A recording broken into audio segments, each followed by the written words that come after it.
Well, it appears that South Dakota Kristi Noem has taken the lead in her effort to become Donald Trump's heir apparent. How has she done it? By using the state levers of power given to her by virtue of her governmental position to assist her daughter. Let's talk about it in today's video.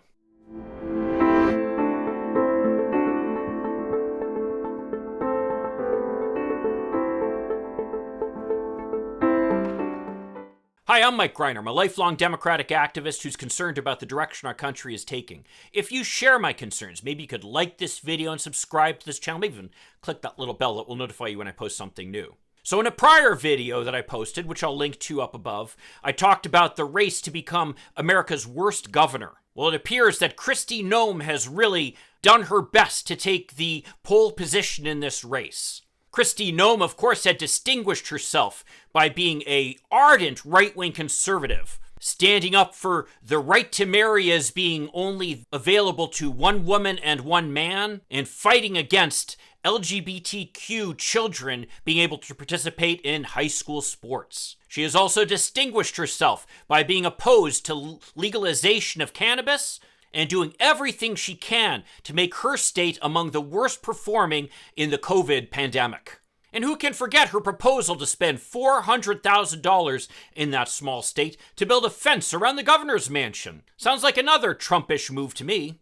And in what one might think is the ultimate Trumpish move, she sent South Dakota National Guard troops hundreds of miles away to the southern border to try to defend against the hordes of incoming immigrants. And to help her make that become a reality, she used donations from wealthy billionaire supporters to help her accomplish that. I have another video that I'll post up here on that point. All of those items would have served to put her in a good position to take the lead to be America's worst governor, but I think she's now gone beyond that. If ever there was someone who was ready to seize Donald Trump's crown, it's her. What did she do? Well, it turns out that her 27-year-old daughter decided she wanted to become a real estate appraiser. Well, there are certain steps that you need to go through, certain education and experience you need to show that you've received to be able to become a real estate appraiser. I mean, after all, this is not some small thing.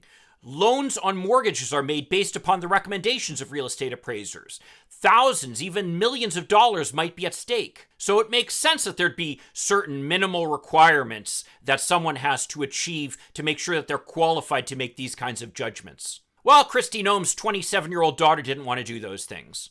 So what does she do? She complains to her mother, and in return then, her mother demands the resignation of the head of the department that is in charge of certifying professionals in her state. This state employee, Sherry Bryn, a state employee who had directed South Dakota's appraiser certification program for 30 years, did everything she could to try to satisfy the governor short of violating her duties.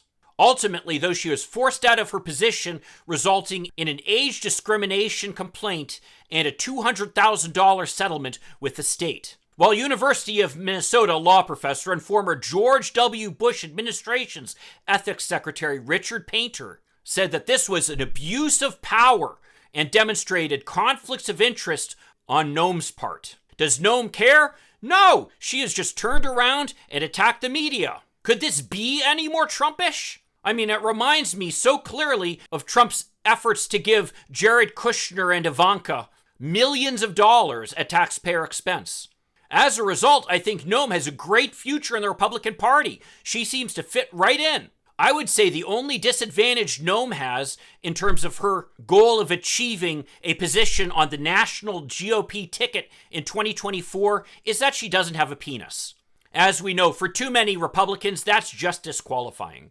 No, her efforts to basically sell out the National Guard, spend limited state funds on a fence around her mansion, her poor performance in the COVID pandemic, or her corruption on behalf of her daughter, those things are forgivable by Republicans. The one thing that's not, though, is having a vagina.